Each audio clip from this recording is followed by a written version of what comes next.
The Naval Combat Demolition Units were assigned certain sectors at Omaha Beach, and they were to go in at H hour plus 3.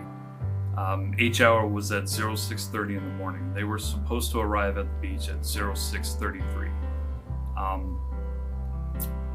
Generally, what was supposed to happen were there were tanks that were supposed to be dispersed and taken into the beach to provide cover for the Naval Combat Demolition Units and the Army engineers that would go in and take care of the obstacles and the different obstructions.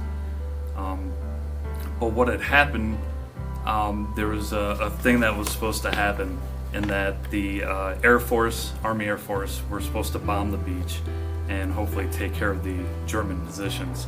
That didn't go well. They had overshot. And then the LCRs, the landing craft rocket ships, were supposed to also fire into the German defenses. Unfortunately, the concrete emplacements were so thick that this really did nothing. It took the Navy destroyers later in the battle to actually almost go in right to the shoreline and point blank range fire at the German defenses, and that really helped move things along.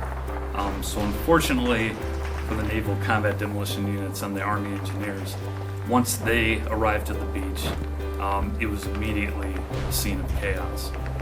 The Germans' defenses at the beach were just set up so well, and they had fields of fire, crisscrossing fields of fire, pre-sighted artillery, and things. And once these guys got off their landing craft, they were immediately just cut up, destroyed. On Omaha, there were 52% casualties suffered by the Naval Combat Demolition Units.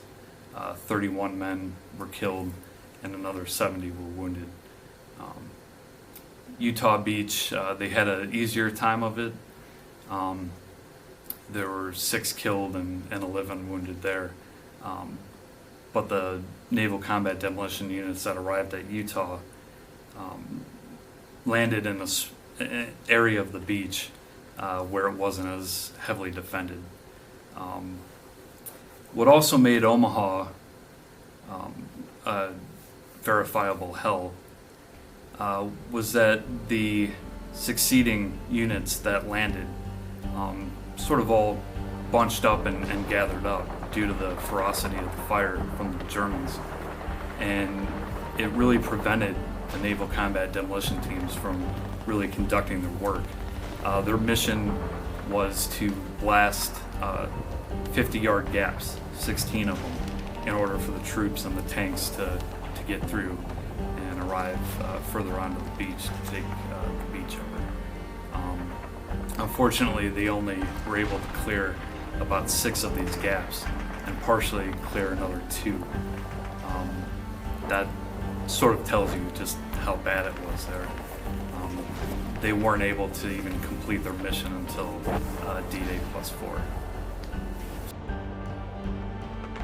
It just seemed that everything that could go wrong at Omaha Beach did, especially when you compare it to what had happened at Utah, and the extent of the casualties there were much less than those met at Omaha.